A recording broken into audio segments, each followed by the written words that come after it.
زیر صاحب یہ سوال بشارت احمد صاحب نے لندن سے پوچھا ہے. وہ کہتے ہیں نماز عید میں اگر کوئی تاخیر سے پہنچے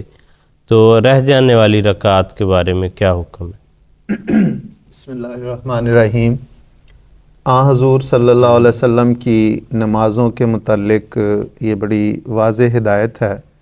کہ جب نمازوں کے لیے آؤ تو تم پر سکینت اور وقار ہونا چاہیے،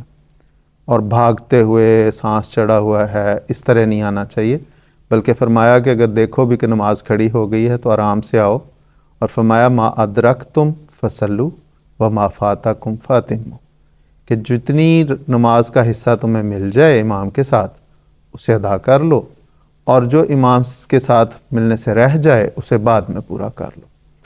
تو جہاں تک نماز عید کا تعلق ہے، یہ اگرچہ اس طرح فرض نماز نہیں ہے، ایک مسنون نماز ہے، حضور صلی اللہ علیہ وسلم کی سنت ہے،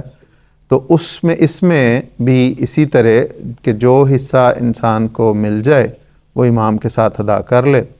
اور جو رہ جائے اس کو وہ اسی طرح ادا کرے گا جس طرح اس نے وہ نماز امام کے ساتھ ادا کرنی تھی. مثال کے طور پہ کہ وہ پہلی رکعت میں تکبیر تحریمہ کے علاوہ 7 تکبیرات کہتا ہے، اور دوسری رکعت میں تکبیر کہہ کے کھڑے ہونے کے بعد 5 تکبیریں کہتا ہے، تو اسی طرح جس طرح امام کے ساتھ اس نے اسے ادا کرنا تھا، اگر وہ امام سے اس کی 1 رکعت رہ گئی ہے تو وہ بعد میں امام کے سلام پھیرنے کے بعد وہ کھڑا ہوگا